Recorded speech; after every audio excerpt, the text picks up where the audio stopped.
Good morning. As usually, Friday, and we have a Fry Talks. So thank you for joining our sales and marketing Fry Talks. Every second Friday, we share insights, best practices, and anecdotes from technology companies. And today we continue our conversation with Andrey Burlutskiy, who is head of marketing at Master of Code Global. So welcome, Andrey. Welcome back. Welcome back. Yeah, good morning, everyone. Thanks for having me. Yeah. So, listen, you just recently shared on LinkedIn an interesting analogy between Maslow pyramid and needs of businesses for SaaS. I found it very, very interesting, and that is why we have actually a conversation today. But could you please elaborate a little bit more about your perspective? Sure. Yeah, actually, hello, everyone. Good morning once again, and welcome to the Fry Talks. Once again, Andrey, Roland, thanks for inviting me. Happy to share some thoughts that came to my mind recently. So, as a salesperson in the past, and actually doing marketing for different types of technology during the last 15 years, I started thinking about why actually some companies are really strive to purchase different types of software. Why companies refuse or really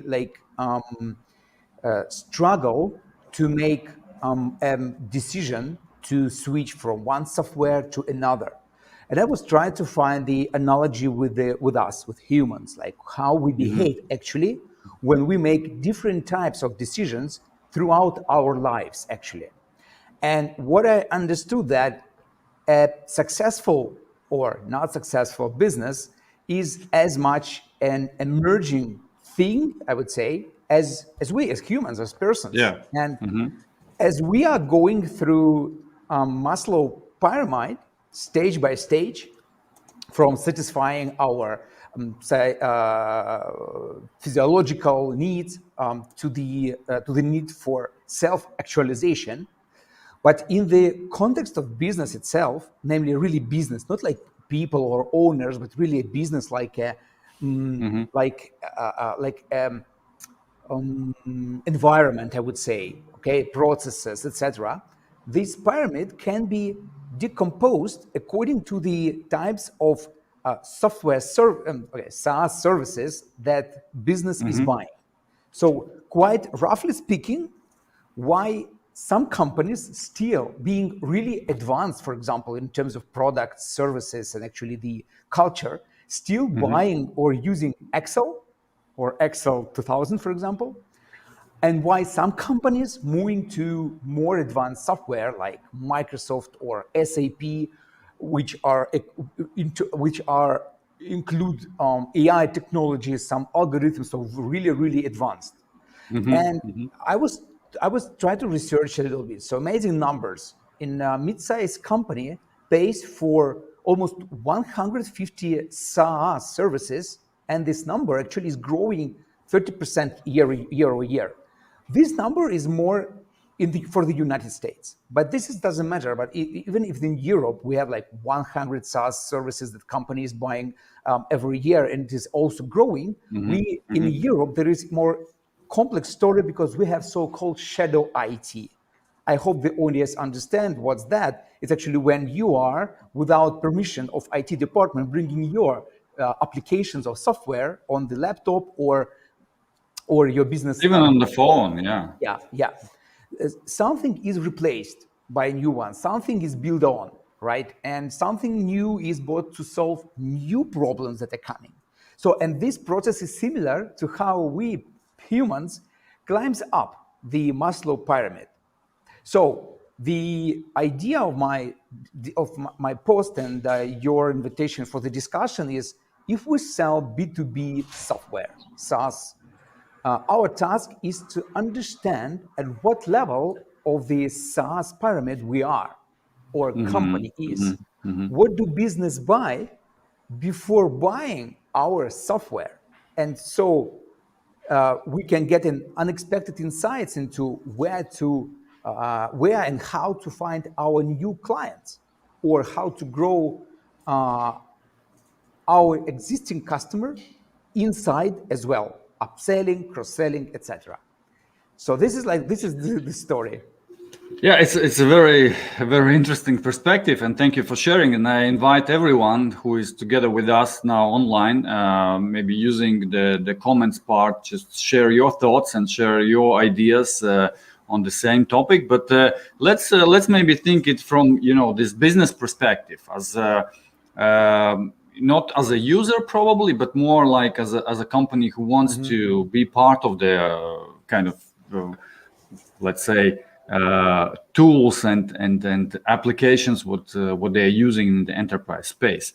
I think understanding where you are is a good idea, but the thing is where to start. Basically, what would be the practical steps to take if I'm an SaaS company and I want to kind of sell to enterprises or to mid-sized companies or whatever size of the companies.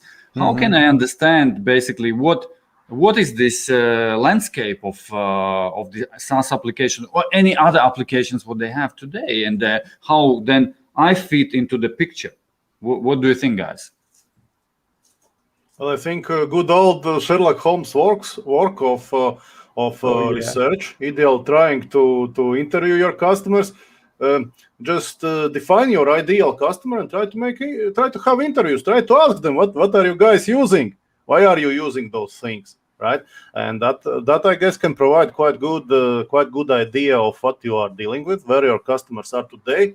And it also may happen that as you talk with let's say several people who represents profile of your ideal customer, you may end up figuring out that you are talking actually with not one segment of people, but maybe 2 or 3. And then you actually need perhaps to narrow down on one specific segment.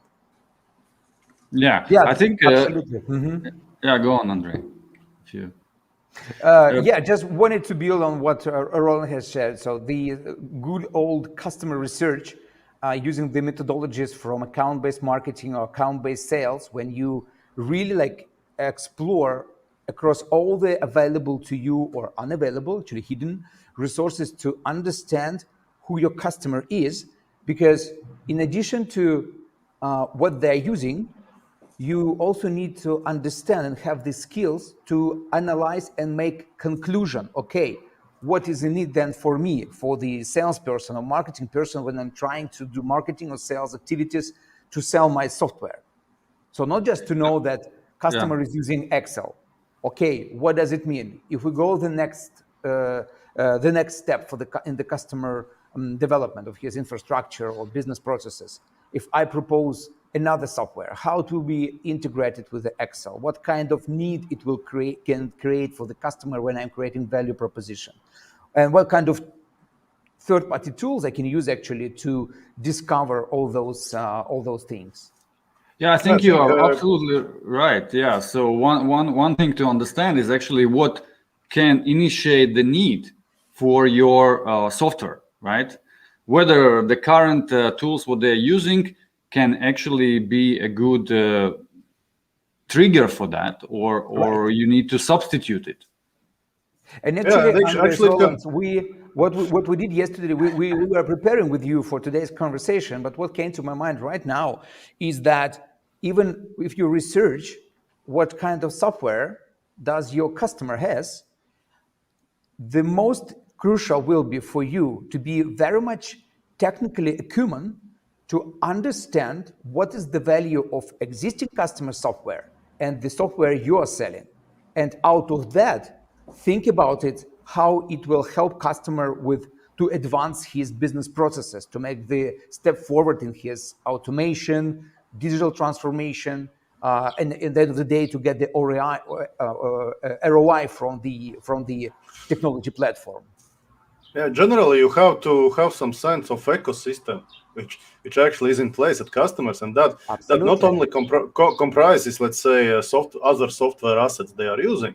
It also comprises, let's say, their capabilities, because at the end of the day, your customer must be successful with your software, and if for success it is necessary, let's say, to integrate that software with other software, customer either needs to have these kind of capabilities to do it themselves, or you need to have very clear idea how will you help it, preferably in highly automated way. Right. I think what is also very important during this research to understand the use case, to understand basically what exactly the user in the company, or the different levels of those kind of, let's say, users, right, cannot do without or with existing tools. So basically, there is definitely some gap in existing ecosystem. Otherwise, if there is no gap, probably you have very low chances to be part of it, right? So and understanding the gap and use case for your tool, for your application or whatever you offer is very, very critical for the success, I believe. Right. And frankly speaking, those I would say business expectations from the business stakeholders, from the software they're buying, from the technologies, are still the same. Save money, earn money, feel good. And from time to time, it's about the time. Save time or something like that. That it really impacts the company efficiency and productivity. So you need to is like you are right, but on the other hand, these are like a bit too generic terms. What does mean for me saving time? If I'm a seller, right, and I need to kind of book calls with my customers, right? What can I do if I just use like a Gmail or Outlook or whatever on a daily basis? I need to share calendars. I need to spend a lot of time, handling all this stuff, right?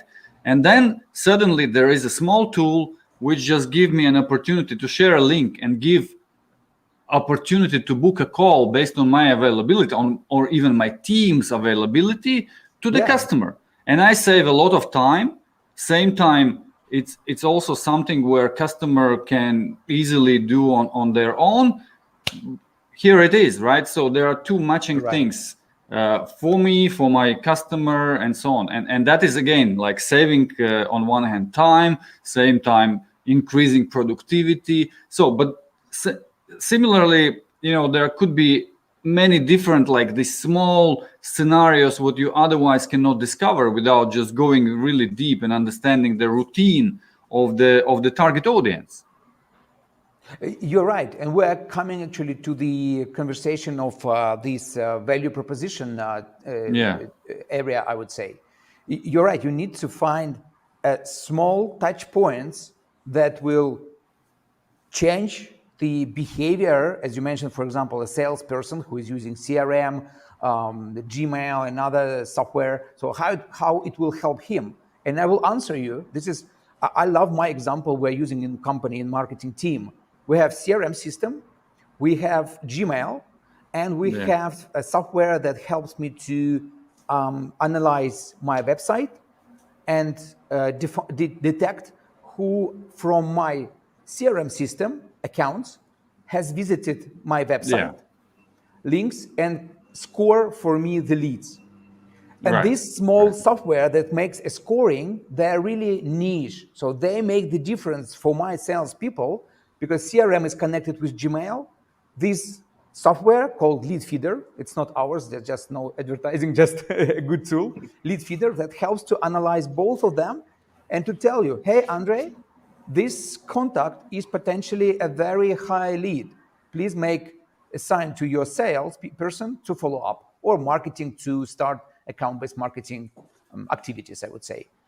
Yeah, I think such like rather narrow functionality tools probably have the highest monetization potential, because if you compare the value you get, let's say, from Office 365, right, for this small monthly fee, and the vast functionality you can do, and then if you consider that you pay approximately the same fee, let's say, for Calendly, which does just one thing, allows you to schedule appointments, or for other tools, I think the narrower your tool is and the more specific problem it actually solves, the more chances is actually to scale it really, really well and monetize really, really well. And I think companies should really try to look for gaps in market. Because of course there's lots of technologies, but always there are those small gaps. Maybe they don't persist for like forever, right? But perhaps for a couple of years or even 6 months, you can really monetize some gaps that big guys like, I don't know, Microsoft or Google or others have just left out for grabs. Just for a second, I would like us to remind that we started the whole conversation with analogy of the Maslow's pyramid, right? And if you recall, that the principle is that there are basic needs, then there are some more kind of advanced, and then you are growing, right?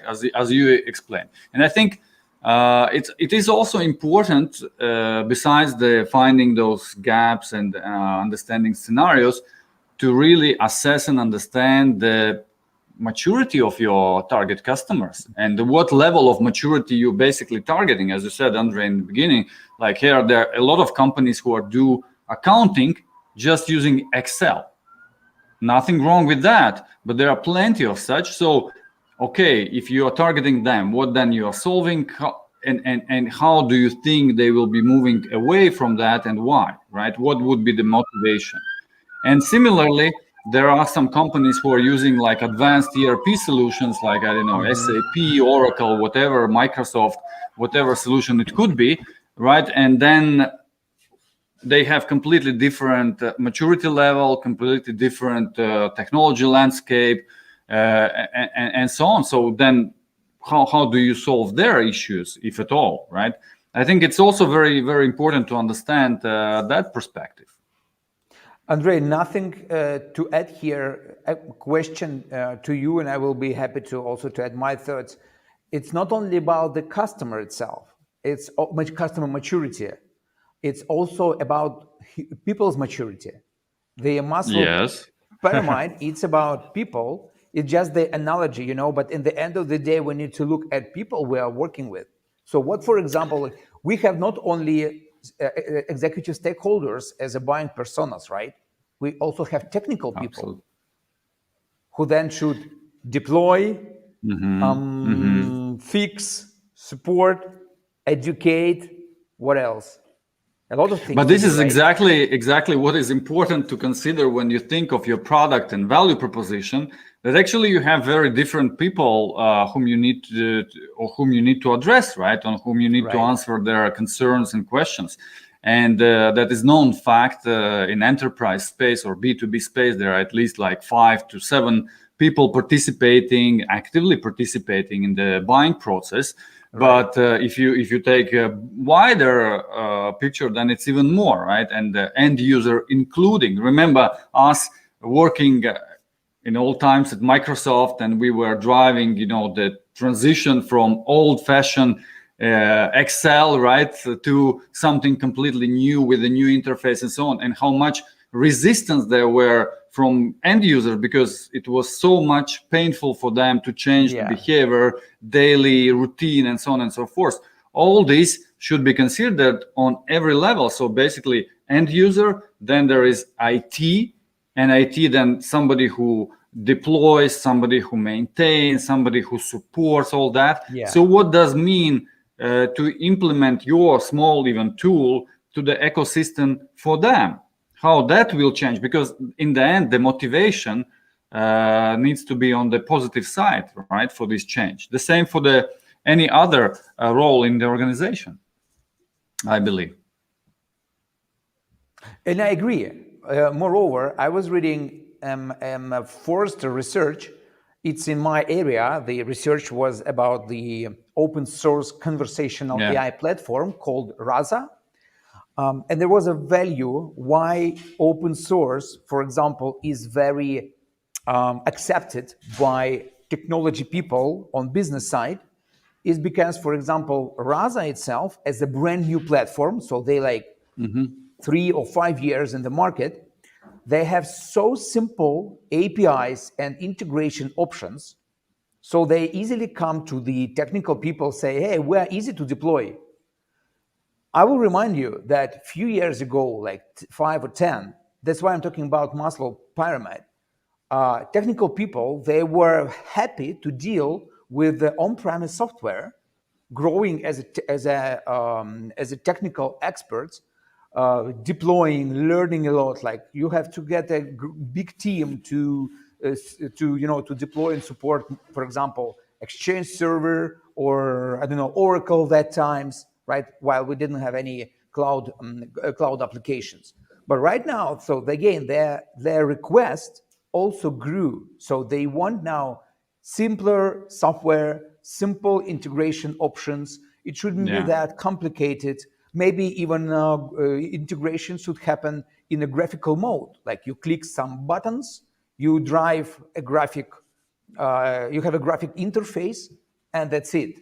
So it also says about the company needs. So what are you coming to your company right now, to your customer, with a complex solution, which will be hard to integrate, then support? Do you as a company who is selling or developing a product has resources on your side to be able to support, to integrate, to educate your customer after all?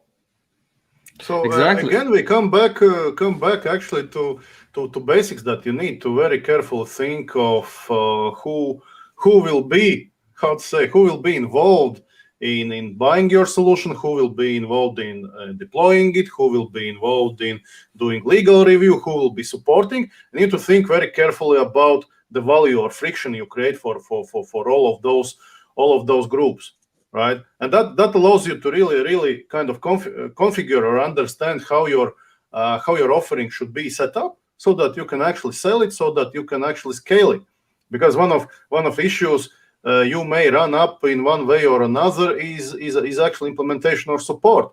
Because if your solution requires too much support or too much customization or too much effort on implementation, unless you grow, I don't know, 10,000 engineer group to, let's say, support all this, you will not be able to scale. But generally, right, in today's world of SaaS, you want to create scalable things that you can, at very low cost, hand out to another customer, issue automated invoice every month, and generate huge market share. Yeah. I think there are some those scenarios where probably this is not a big issue, and again, it very much depends on where the customer, in terms of their maturity and in terms of their needs, is, right. And if they have very clear need to change something, probably all these questions what we are now discussing will be somehow not important, but probably they will be open to solving it, right. And I think the opposite or more difficult situation, when you want to enter and substitute something with your new application. And then in this case, it's much more difficult to actually target, and I believe. And that all these things what we discussed, or like in terms of preparation of your value proposition, of the, your objective handling, argumentation, and resources and everything, how can you enable even the organization to start using your product, is much more important. Andrey, it's great that you've mentioned it, because what I'm thinking about right now is that this is actually the field for disruption, for those product companies that have invented something not very much like disrupting the entire understanding of the world and the universe, but really some innovative, top-notch product. And this is when you can come to the company who is already, for example, ready to take something extremely technical, extremely new, to turn 180 degrees their business processes, etc. So this is not there is a place. Everyone wants for such customers or going after that. And if you look to the landscape of SaaS vendors nowadays, right, this is enormous number, right? And the question is how you can be better than any of those thousands or even hundreds of thousands other vendors. And I think this what we started with, your value proposition, positioning, and everything, it's becomes so critical for your success as never before. And similarly, I think what we also see that many companies underestimate is the effort and investment level what you need to have behind your kind of product to actually go through all this noise, and especially if you are targeting like markets like US or UK or any other like big markets. And we have seen very many cases where people invest into the creating the product itself, and product itself really great, but simply they don't have capacity to make it visible, to make it discoverable to their potential customers. And then they're thinking, oh, I'm investing like 500 euro to my LinkedIn campaign and I have no leads, right? But this is a reality. And sometimes I think that this is something where people just underestimate how much marketing effort is needed, as you described, like including technologies, what you need to acquire, processes you need to build, and just simply campaigns running. That's why you will not be able to avoid the classical customer journey, to educate your customer, to nurture it in the right way, right, through the content, through the examples, through the use cases or business cases, whatever disruptive technology you have. The more disruptive it is, the less clear and understandable for the business how to apply it, right? Yeah, and actually, I would say that many companies, well, we see it in our practice that many companies actually don't understand real economics of SaaS business. And just to give one data point, actually, research shows that software as a service companies, on average, they spend from 10 to 12 months of average monthly revenue until they recover cost of acquiring a customer. So that means sales and marketing costs. So and again, as Andrejs mentioned, the 500 euro campaign on LinkedIn is not nowhere near sufficient to really generate usually, and on average, even one paying customer. So companies must plan investment accordingly, and also consider this typical time back period. And although companies indeed can make tons of money in software as a service, economics is quite investment intensive. So you cannot just hope that you will spend 500 euros on LinkedIn and customers will line up for your solution. It doesn't happen that way. And I think now when, as we mentioned already, there are so many areas which are already covered. There are so many, SaaS companies just repeating each other, like with some flavors and so on. It's becoming even more and more difficult to reach the certain like scalability and certain like level of customer acquisition numbers, so that would pay off your investment. So therefore, really thinking and building your very, very focused and targeted approach is becoming more critical. But guys, as time is running up, I think we had just a very good kind of conversation. We have a couple of questions, and I think there is one interesting from Netco. He's asking about what would be possible to share some examples. What would disrupt your own companies? Do you have any opinions on that? Anything you would reply? Well, yeah, actually, yes. And this is a recent announcement by Mark Zuckerberg about the Meta and Metaverse. This is totally a new vision, platforms, and way of designing and developing software to fulfill those metaverse that Mark is going to introduce to the world. And this can really disrupt my company. I mean, not disrupt me. It can change. It will require from me fully to change maybe even technology stack or the way my UX people thinking in designing software and interfaces. Yeah, this is a great question. Very good question. Well, let me give my 2 cents about disruption. I think, and that relates both to our own company, but that relates also to increasingly to many companies, most of companies outside, is that because we are increasingly using software as a service, all kind of businesses and software and services, we become reliant on them, right? 3 weeks ago, Facebook went down for something like 4-6 weeks. We know there have been downtime for AWS, probably for Azure, probably for Google Cloud. And the risk is just that we become so much reliant on performing some of important tasks on some software as a service companies, which in turn are reliant on hyperscalers and other software as a service, that there is increasing systemic risk. If one small component goes down, all the pyramid turns out to be house of cards. So I think I'm quite aware and have eyes opened and then try to manage risks that this thing will sometimes happen. And we have seen that, Andres, with some small tools, some marketing technologies, that we need suddenly to drop everything and engage support to get a fix released, or else quite a bit of projects and infrastructure which relies on that are just stopped.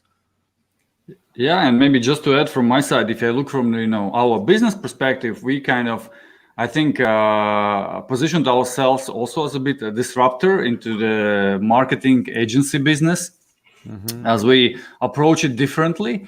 But still, there are a lot of room for disruption, I believe. So first of all, it also driven by this change of how you can nowadays acquire customers. So new channels, appearing. The level of engagement with customers is so high that you compete on very different again levels of engagement and communication. So there are still probably new ways of building leads and building business through these new channels, and that is where I can tell you that currently we are just learning. But if somebody already would be ready to come and say, hey, I have a solution how to bring your new revenue in that and that terms, so that probably would be very attractive for many companies, including SaaS or anyone else. And for us, it would be not easy to probably catch up with that. But nevertheless, so thank you guys for the conversation. We just started. It's a pity that time run out, and we all need to go back for the to execute and to satisfy our customers. Thanks a lot. Please follow us on LinkedIn by using hashtag #FryTalks, or just follow our company ibd-consulting to get some new insights and information about our upcoming events. Have a great weekend. Yes, Happy thank Halloween. you, Andrey. Happy Halloween. Happy Halloween. Yeah. Is it right word to